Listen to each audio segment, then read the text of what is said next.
Hello and welcome to another episode of Keep It Fictional. I am here with my book friends Fiona, Liz, Sadie, and Corinne. And we are here for part 2 of our most anticipated reads of fall 2021. So if you missed last week, please go back and listen to the 15 books that we talked about, ones that we are really looking forward to reading this fall. And so today we are going to finish off our picks, and we have 2 more to go for each person. But before we do that, we always have to have a existential question for the week. So today's question is also related to fall. There are 4 more months left in this year. Yes, thank you.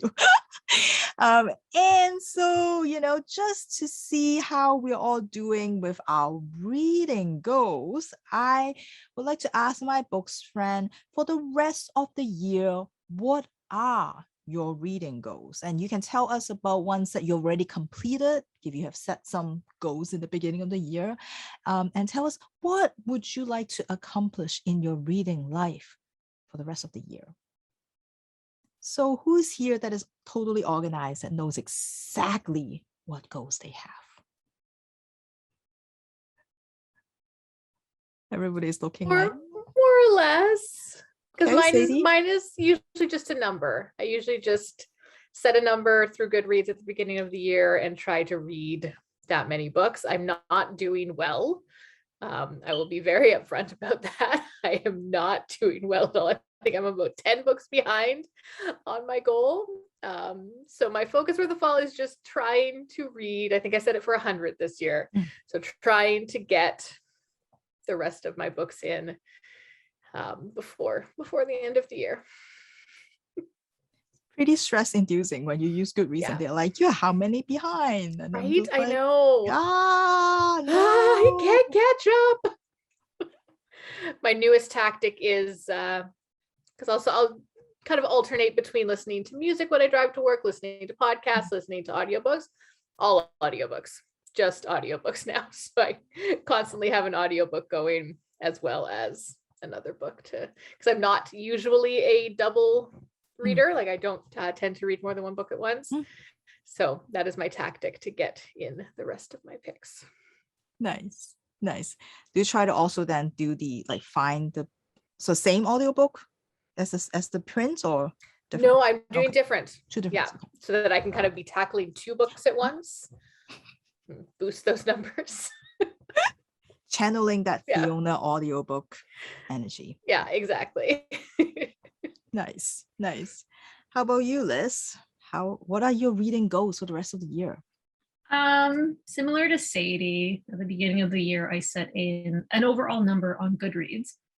However, I do pretty much try and capture everything that I read in that number. So whether it's, a novel, a memoir, a picture book, a graphic novel or a manga, like everything goes into that number.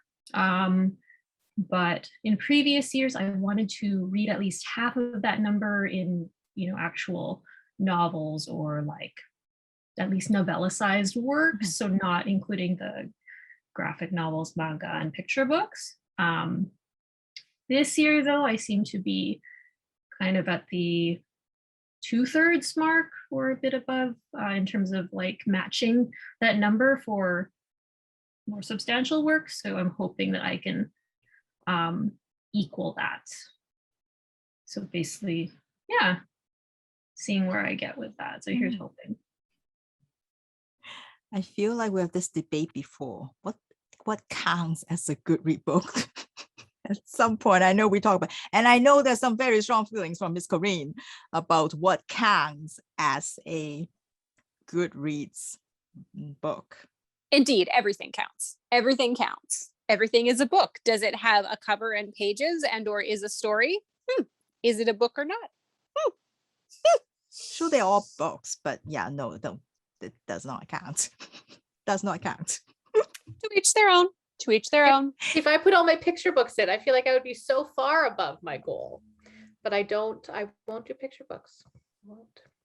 Yeah, because now you have to do separate math, right? Like Liz is trying, okay, well, 2/3, half, what are the ones? So you have to recount. Nah. Anyway, that is a debate for memory another. It's not very good, so Fiona, what have you got for your reading goals? My quantity is not super great this year, so I have made a last part of the year goal, which is to read some of the books off my actual bookshelf. I get a lot of really great book gifts, and then they sit there unread because they don't have a time on them. So, if I'm traveling out of the country, maybe I pick one of those up and take it with me rather than take a library book, but obviously haven't been doing that a lot lately. So in order not to get behind on my other reading, I think I'm just going to try to read 4 books from my shelf, because it's the worst when you get to December and you don't have enough books from this year for your 2021 picks. And of course, these are all older. So 4 books from my own shelf, and then, continuing my other reading. See all the things we're doing for this podcast. We change all our reading behavior, even just for all of you, so that we have books to talk about from the year. Miss Corinne, how's your bookshelves? Are there books that you need to read on there?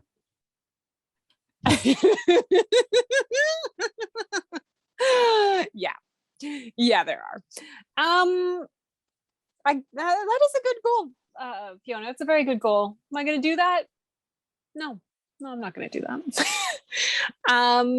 Yeah, I think honestly, I have still been kind of struggling through the pandemic brain reading slump and haven't quite been able to get myself back out of it.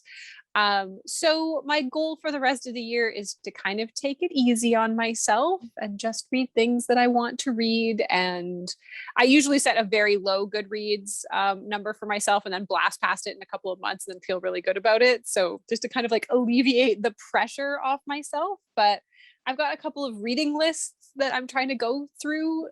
So my goal is to kind of finish one particular reading list that I've been enjoying. Because that kind of motivates me rather than number.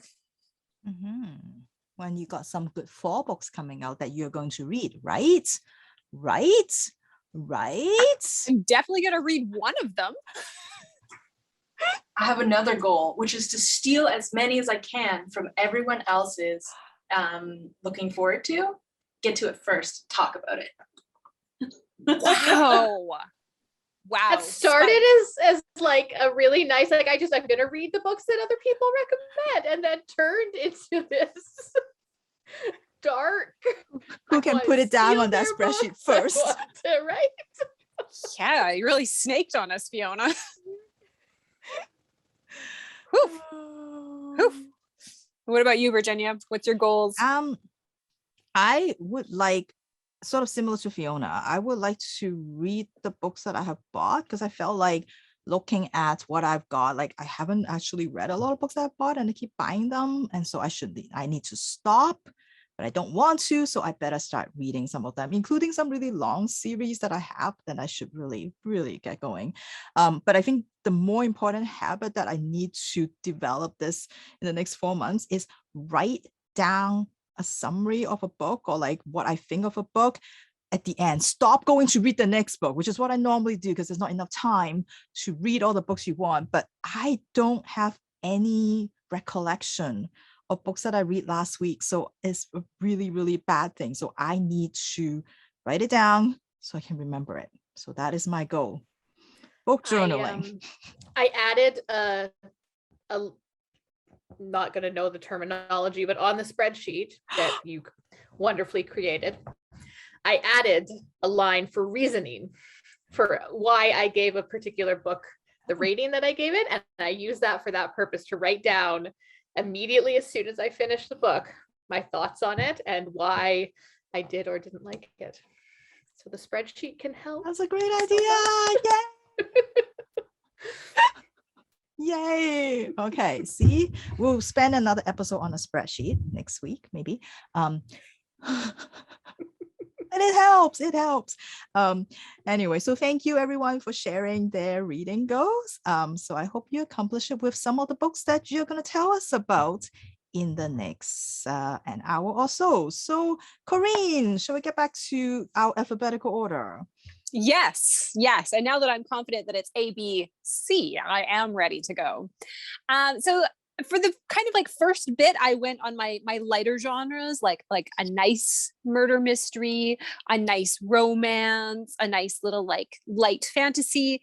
Now it's time, as Sadie has, to kind of like delve darker into the season. And so the first book that I would like to talk about in our second part is the kind of misnamed book, Nice Girls. I will admit, the cover really speaks to me. I love like a little window with a light on and a neon. I know. It makes me think of cheap motels, and for some reason that really like appeals to me as a venue / very specific genre.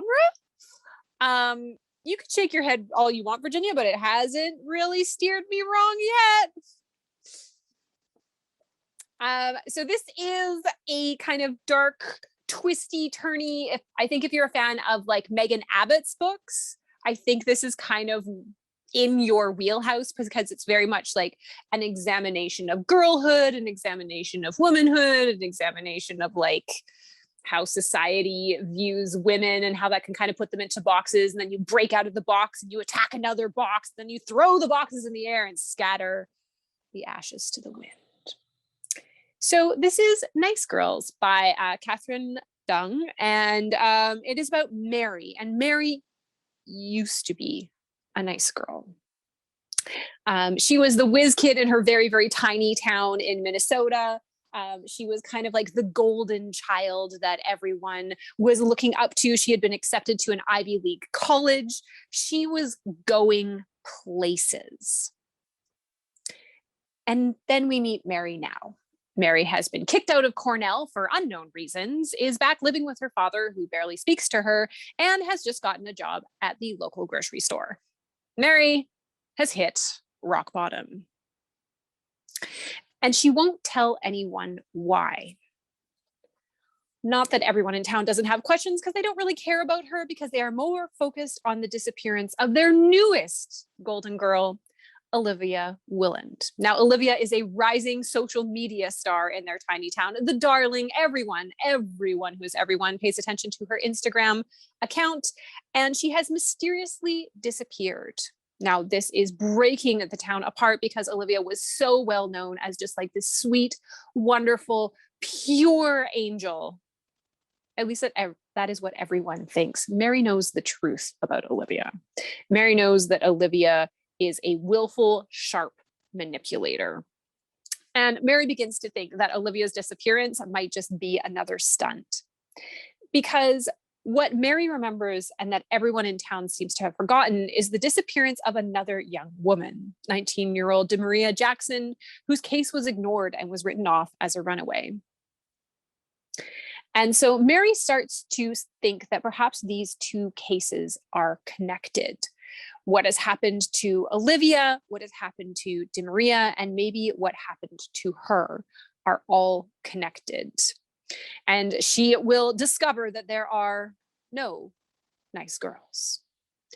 This is kind of like a little psychological twisty one, which is not always what I gravitate towards, but the author, I believe, used to work in law in Minnesota. So I'm kind of interested. I'm always interested when a lawyer sits down and writes a book, because you really believe that they've seen some stuff.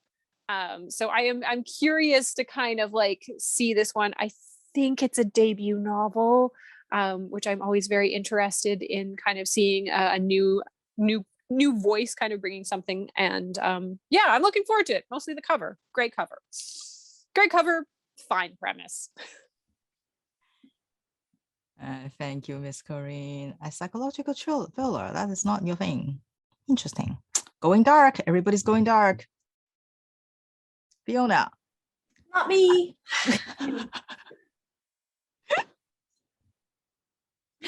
I've chosen something lovely and wonderful. Both of my picks for this episode are sequels.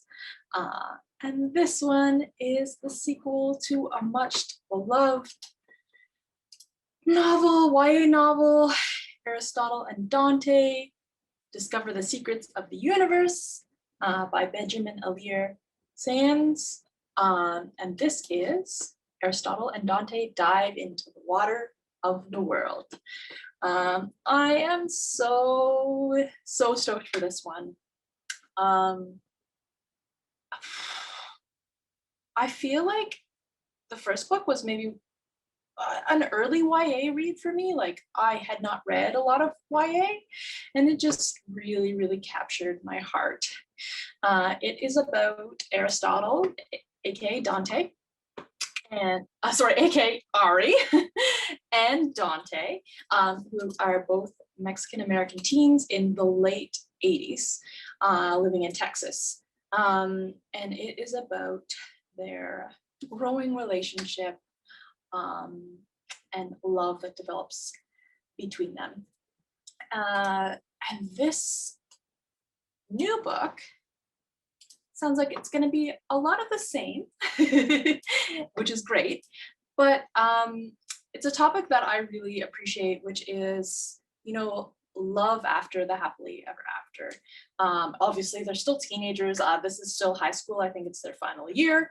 But it's about the challenges that they have to deal with being gay in the late 80s, looking at their cultural identities. I think there's some, dealing with people outside of their couple, some feelings outside of them, maybe. So that'll be interesting. And Alir Sings is just has a really soft, gentle voice that just like has a romance that normally wouldn't appeal to me. But it's just so sincere and lovely. And these two characters are very believable as teen boys. Ari is kind of repressed, and Dante's this playful optimist that sort of gets him to come out of his shell. And in this second book, it sounds like Ari's going to make a lot of changes and maybe stop being that sort of quiet kid and maybe be someone who stands up for other people and what he believes in. So they're two characters that I really love, and I'm excited to see the growth in both of them. But I think in the end, they'll probably have a happy ending, and that is nice to read. Nice to know that you're going to get there in the end. So that is Aristotle and Dante Dive into the Waters of the World, and that is coming out in October. Thank you, Fiona. Love how when they offer us, they just continue to, it's like a good sitcom, right? Like it's got the characters that you love, and then it's just keep going and doing the same thing, but that's okay because that's why you love them in the first place. So yeah. All right, Liz, what have you got? Okay, so I have a debut author here, and this book is coming out in November. Now this one is called Win Me Something, and it's by a new author called Kyle Lucia Wu. And this is a work of fiction, and it follows Willa, who is a biracial Chinese American. Now, growing up part Chinese, part white, Willa has lived in a world of sort of opposites. Now, on one hand, she has felt hyper visible, and yet on the other hand, she's felt unseen. On the one hand, she has felt like she's been too Asian. And on the other hand, she's been made to feel like she's too white. So throughout her life, she's had the feeling of having an outsider status and not fitting in. And this has been further intensified by her parents' divorce. Now we fast forward to her after she's completed college and she's in her early 20s, and she ends up getting a great employment opportunity. She ends up becoming a live-in nanny for a very wealthy white family. And it's through her integration into their lives as their nanny and observing what their lives are like, what their expressions of familial love are, how the child is growing up and how the child moves through the world, that Willa starts to contemplate a bit more the feelings that she has about her own personal identity and why she feels the way she does and what she can do about it. So this is a story that's been touted as one of finding belonging and connection, whether it's with your biological family or the family you choose.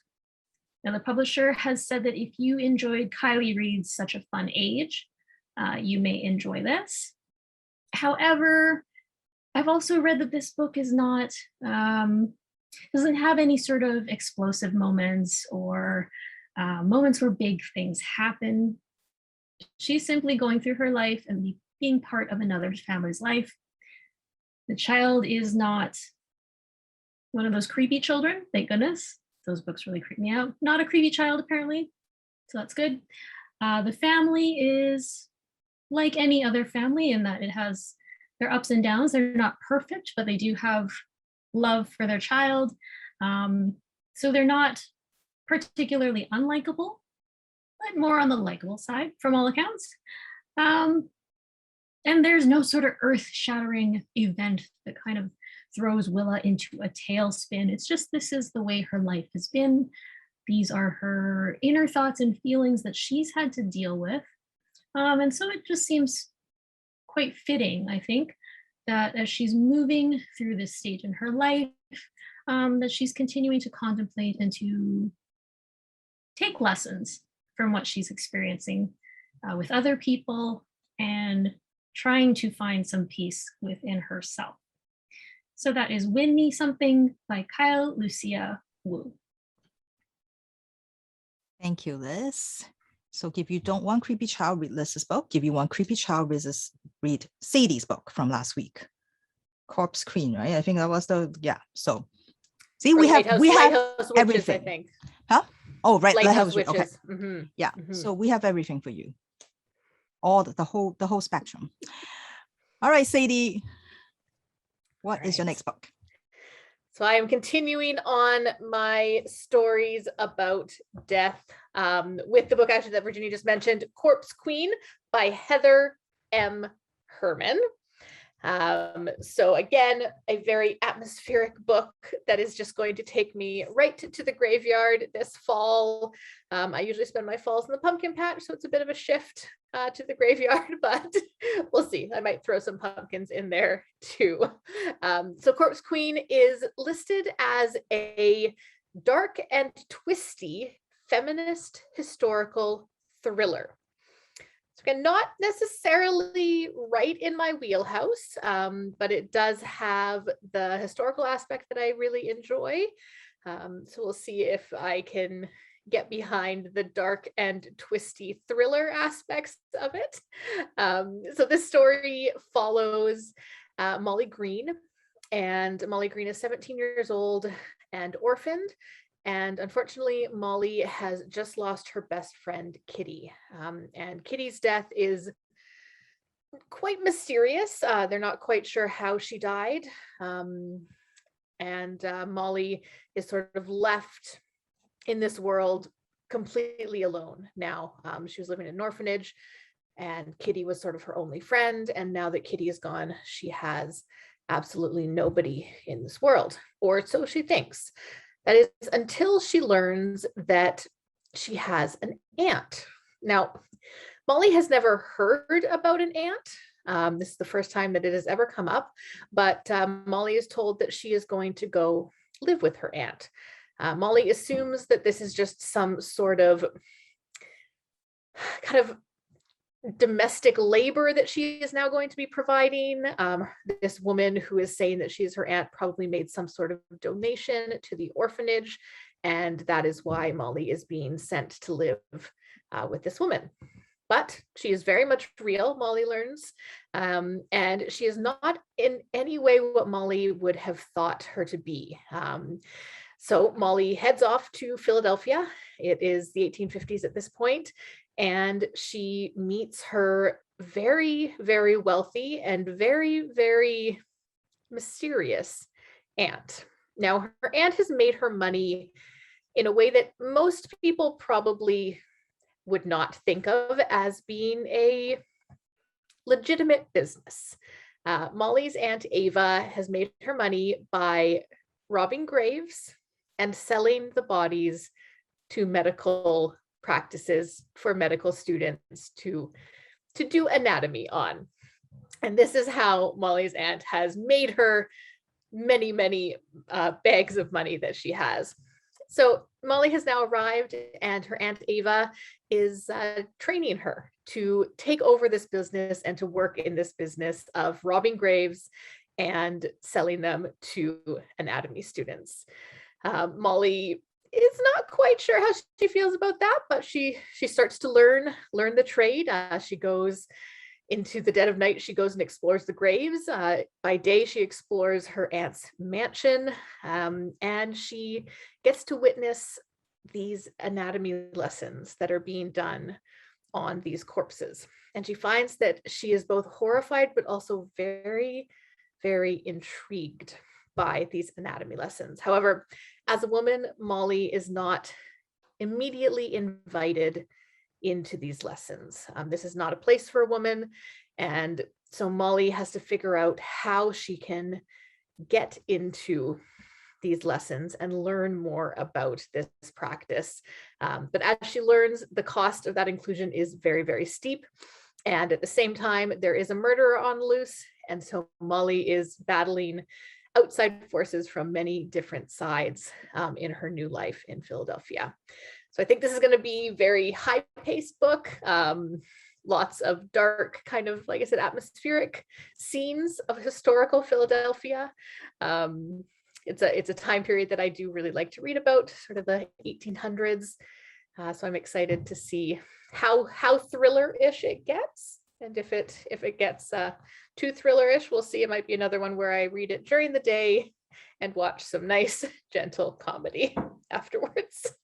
So that was The Corpse Queen by Heather M. Herman. Thank you, Sadie. Great. So I'm going to immediately go into my book because I also have a book about body parts. So need to go in there. Well, I can segue this into this. I can see Corinne is like, oh, it's back. Her body parts thing is back. Anyway, so this book is also slightly different from what I have been talking about and not what I normally read. It is definitely kind of on the left field for me. But and this is actually one that I haven't read yet, so I'm looking forward to reading it and see what it's like. Ever since I read The Twilight Zone by Nona Fernandez that I talk about on the ASRC episode, I think I've been kind of like a little bit obsessed with like books about people that are living in like under the dictatorship or living like sort of in like a really corrupted government kind of deal. And I've been kind of seeking those books out, and I find that, of course, I don't want like a straightforward historical fiction. That's just not going to work for me.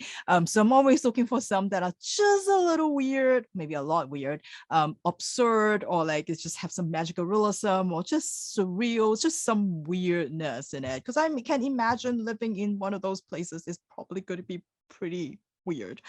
So that's kind of what I was looking for. So this fall there's a book that is coming out that I feel like will fit into this, so I'm looking forward to reading this, and it is called Chronicles from the Land of the Happiest People on Earth, and it is by Wale Soyinka.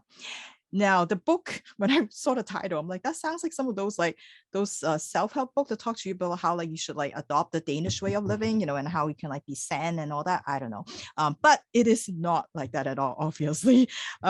This is Wale Soyinka is the first Black writer to win the Nobel Prize for Literature, and that was in like 1986. And he's more well known for his plays and his poetry and also his essay collections. So he hasn't actually written that many novels. So this is quite special, and it's been like 50 years apparently since his last novel. So this is definitely like a big, like a milestone. And Wole Soyinka is also a big political activist, and you can tell from his books and all his writing that is like sort of front and center in his books. So this is a sharp satire of Nigeria, and it is set in sort of this imaginary country, which is kind of like Nigeria, and they are trying to defend the title of being the happiest people on earth in the world. And they even have a ministry of happiness, because that is how happy they are. And they will fight you for that title, by any means necessary, legal or illegal. And so in this chronicle, there are many, you're going to meet many different characters, many different plot lines, and they're all about people kind of living in this country, basically kind of built on lies and corruption. And one of the story is about Dr. Manka, who is a surgeon, and this is where the body parts come in. He has noticed that lately in his hospital, body parts have been missing, like things that got cut off, I guess, during surgery, are gone. And he vaguely remember that he was visited by this group, this representative, and they call themselves the primary resources management people.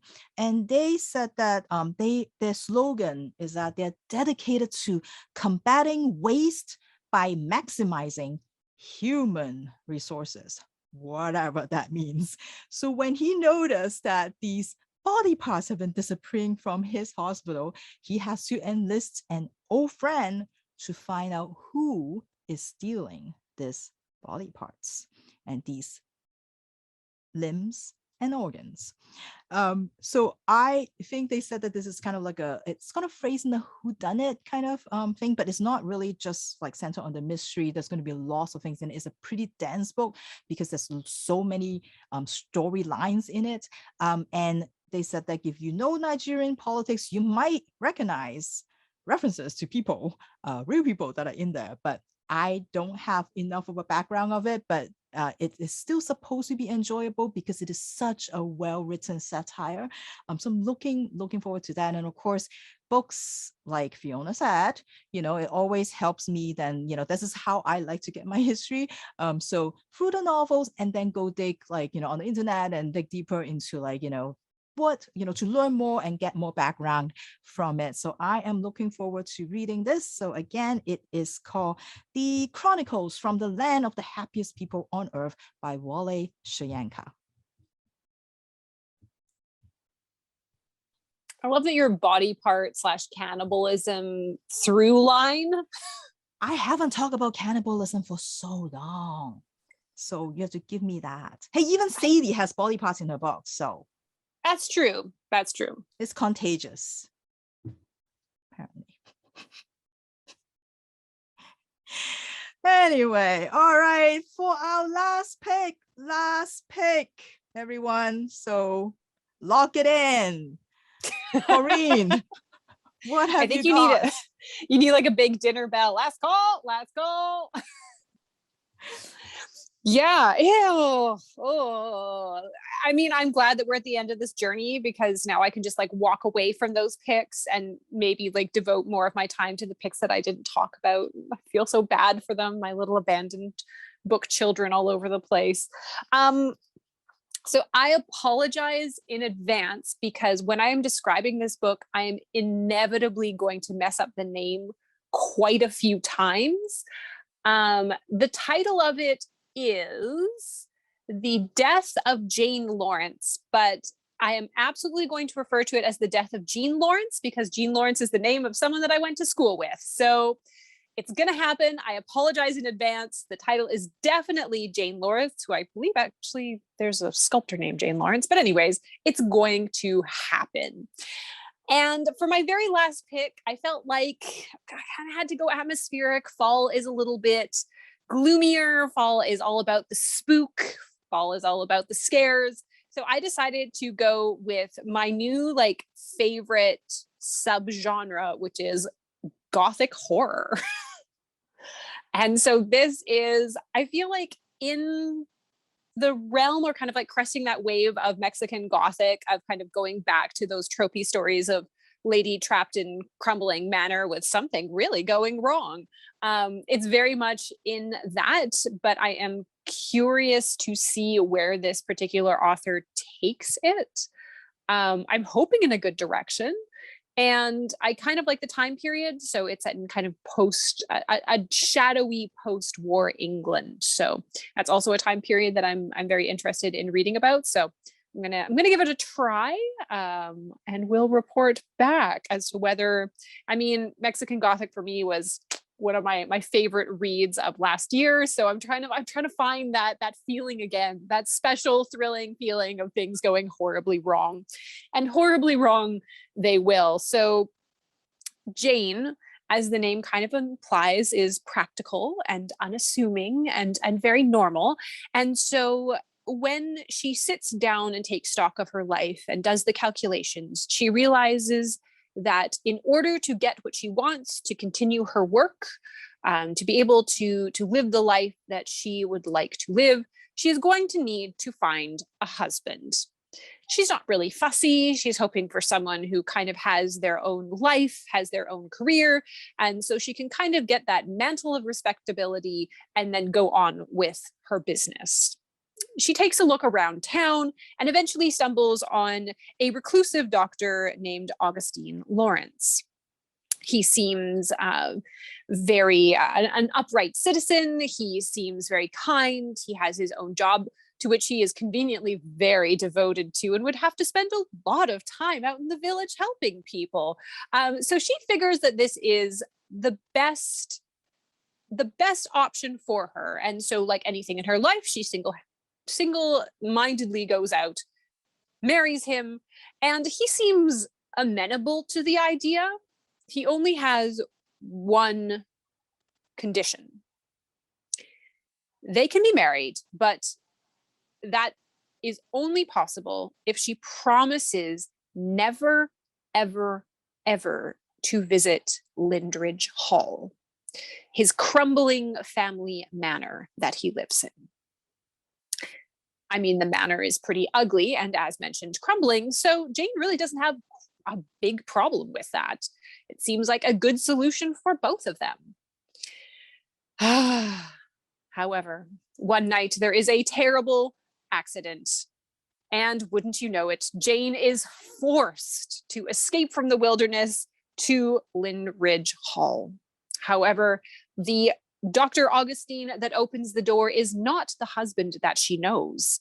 He seems in a panic, terrified of something. He's a man who can't tell what is real and not real. He seems to think that Jane is some sort of apparition, some sort of ghost sent to torment her. She manages to find her way into the manor, lock the door, find somewhere to sleep. And in the morning, she is greeted by the smiling face of her normal, very sane husband. Jane knows that something is not right. And being a practical, self-assured person, she is going to find out what the mystery of Lindridge Hall is. Perhaps, as the title would imply, to her death? I'm looking forward to it. I love a good Gothic horror. I love a lady in a crumbling house running around in like a nightcloth going, "Woo, woo," often holding a candelabra. So I'm into it. Thank you, Corinne. My question is, does it have mushrooms? I mean, if it's a crumbling hall and it's England, which we all know is damp, I think a mushroom will make an appearance. All right, perfect. Perfect.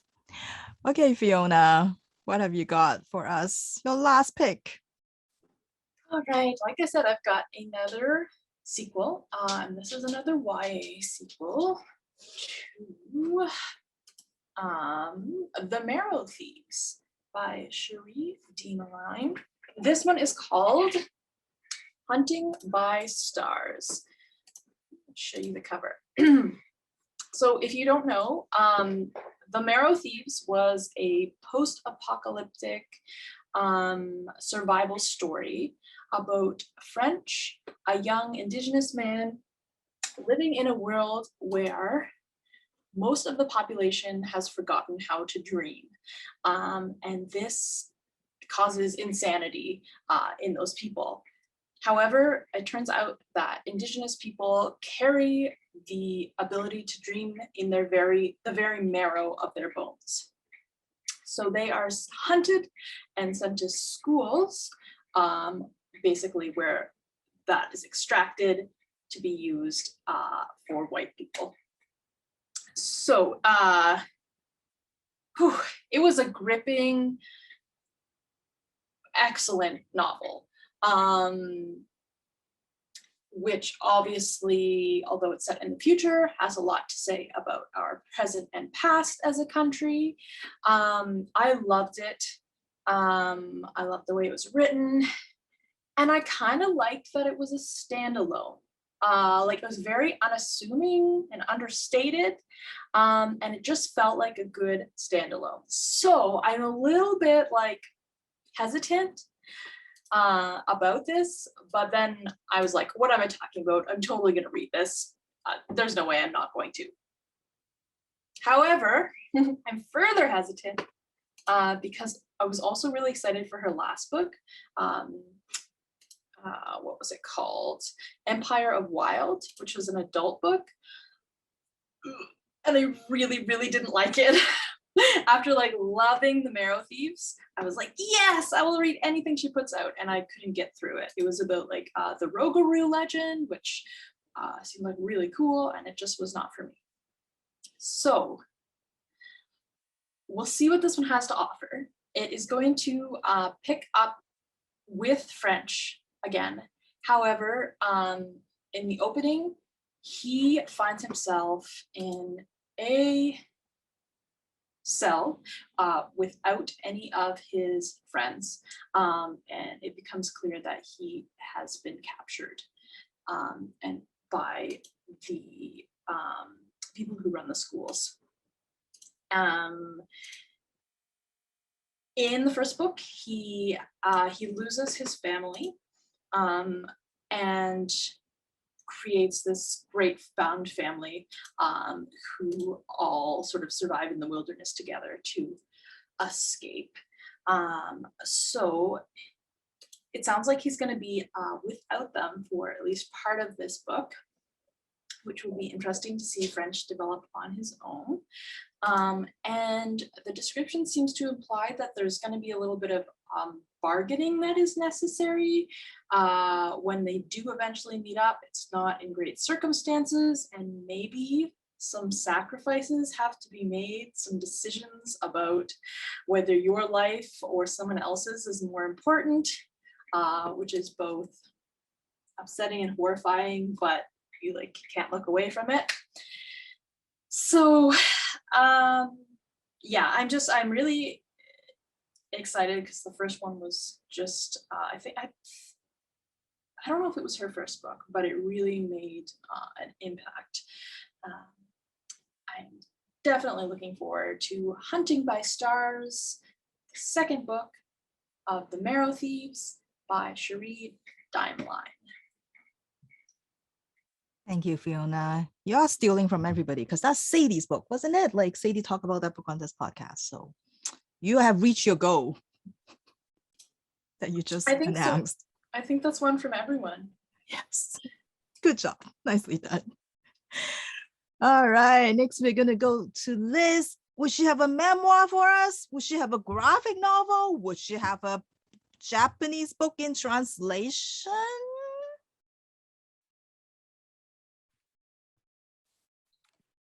None of the above. Okay, so I am going back to young adult land, and This book is the second book in a duology, and I don't have many series that I've read. I don't have many authors that I, are like must reads every time they put out a book. But this was one that I've been waiting for. It doesn't come out until November. Sorry, everybody. But I did manage to read an advance copy. So above all the other books that I had sitting in my room, I was like, I'm going to read this book that doesn't technically exist yet. So this one is Our Violent Ends, and it's by Chloe Gong, and it is the second book in her duology, and it takes place immediately after the events of These Violent Delights. Now, the entire series, can we call it a series? Duology just seems like a really long word. It's based off of Romeo and Juliet. Not detail for detail, but pretty much in many of the most important and key ways. So we continue the story in 1920 Shanghai, and it is still ruled by two rival gangs, the White Flowers and the Scarlet Gang.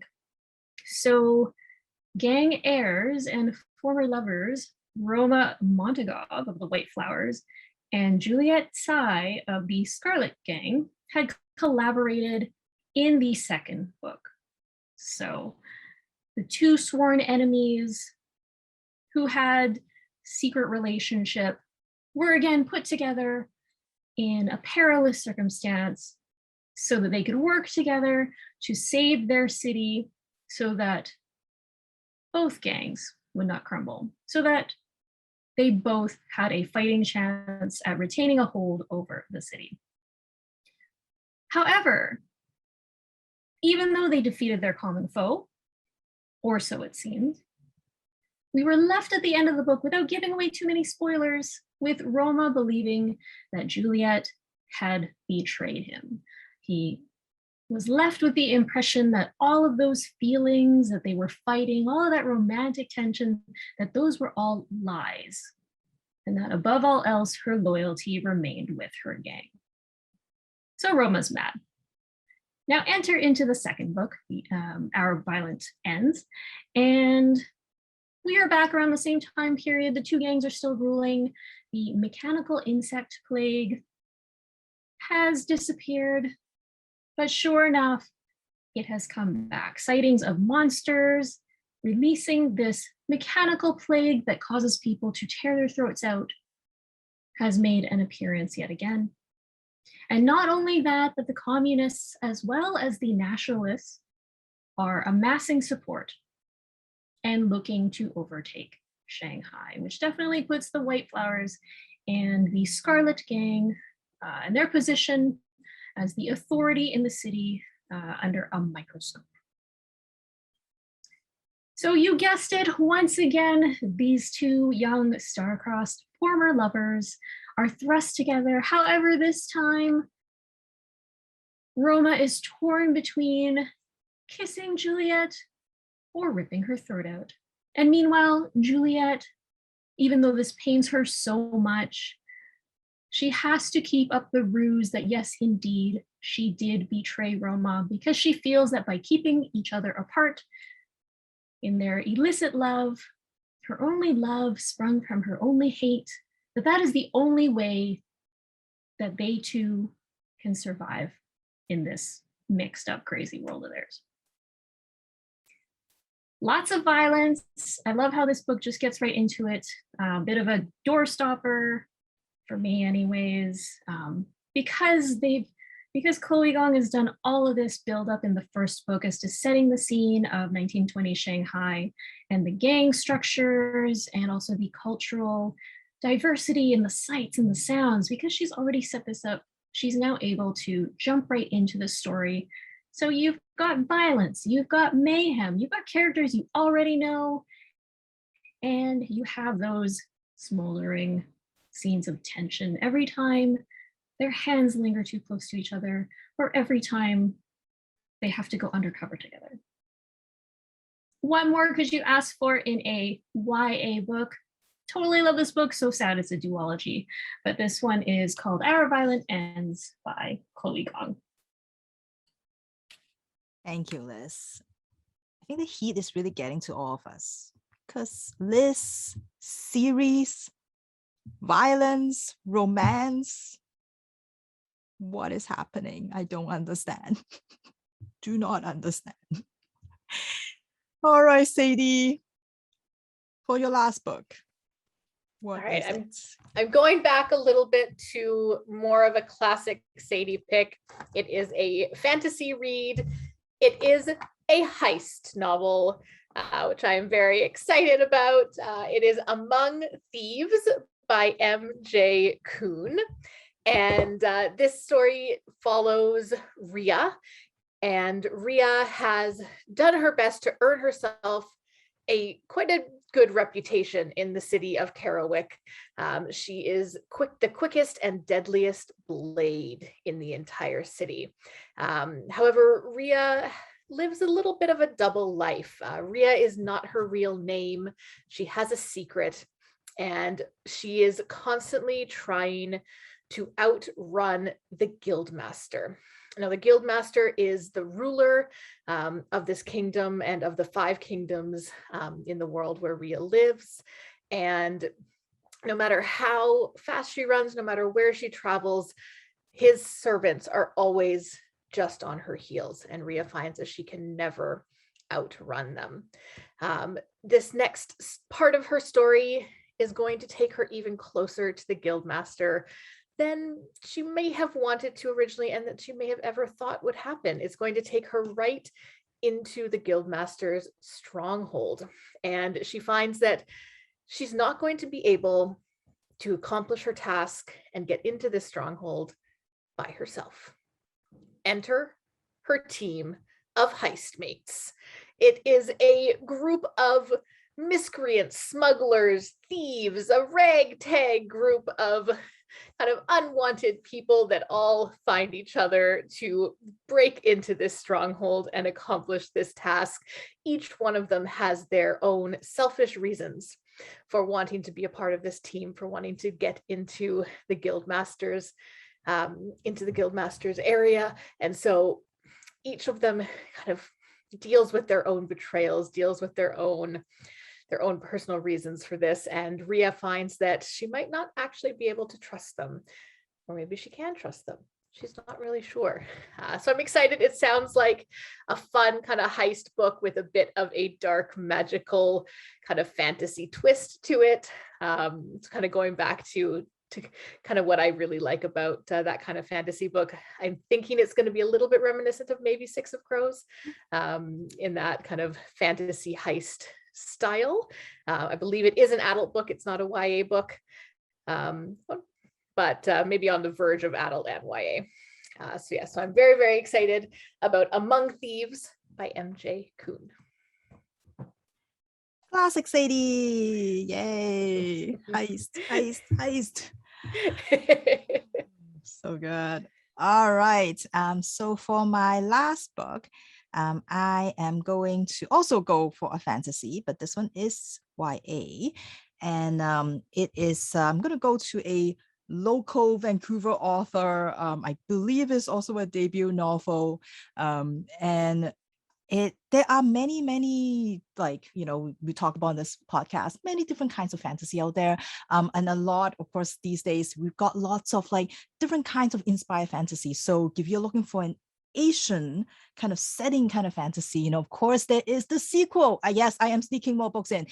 The sequel to Bone Shard Daughter coming out this year, Bone Shard Empire. There's Emperor. There's also the last book in the Green Bone Saga series by Fonda Lee, which is called J Legacy. So those are two excellent fantasy that are set in sort of non-Western world. But this one is also that. And I wanted to talk about it because I think if one of your goals this year is to bring down the patriarchy, then this is the book you've got to read. And it's got, I think, one of the best cover for this year. It is Iron Widow, and it is by Siran J. Chow. And again, a Vancouver author.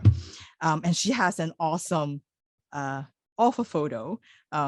And you all should go check it out, because there's reason why she's that looks like that is because she has said that if she can publish a book within like 10 years, I believe it is, then she's going to dress up for her author photo. That's why her author photo is whatever it is. So I'll leave you to go check that out. But anyway, so during Asian Heritage Month, I talk about a book called She Who Became the Sun. I hope some of you actually got to read this book by Shelley Parker Chan. It's a book that is a retelling of the first emperor of the Ming Dynasty in Chinese history, and reimagining that as a queer woman. This book is also features a real Chinese historical figure from Chinese history, and her name is Wu Zetian, and this is the only female ruler that China has ever had. And she ruled for more than 40 years, including sort of like really secretly behind, like you can tell that she's the one who's really pulling the strings behind when she was sitting kind of, behind the husband or like, the son, but really she has all the power.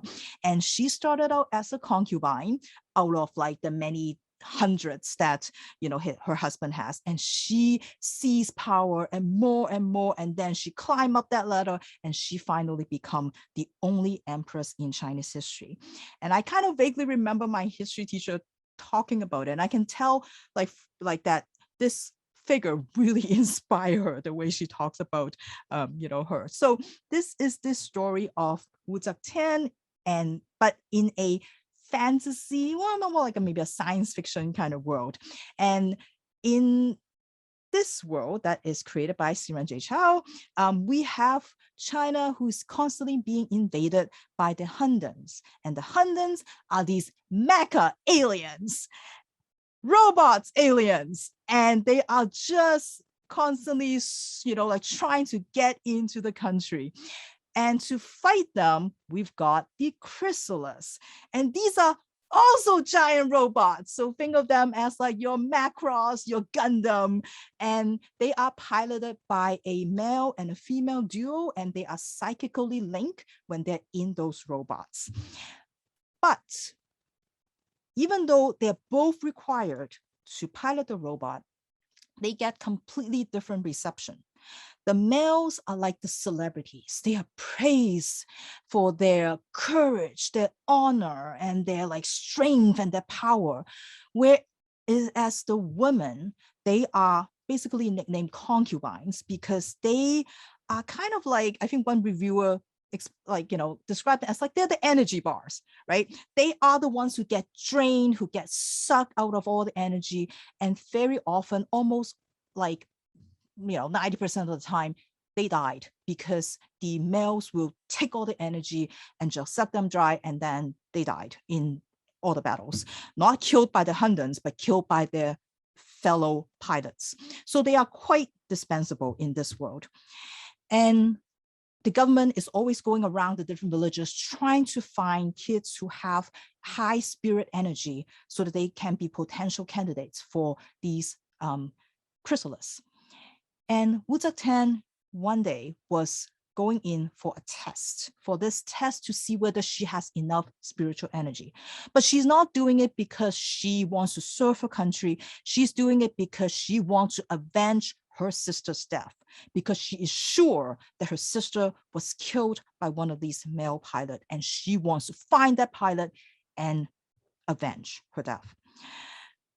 And of course, Wu Zetian turns out to have unbelievably high spirit energy, and the government, when they found that out, they wanted to control that. They want to find a way to make use of that. But of course, Wu Zetian is not going to be able to. You can't control Wu Zetian. She is unstoppable and earns the title of the Iron Widow because she ends up being the one who overpowers the other pilots for the first time in the history here. So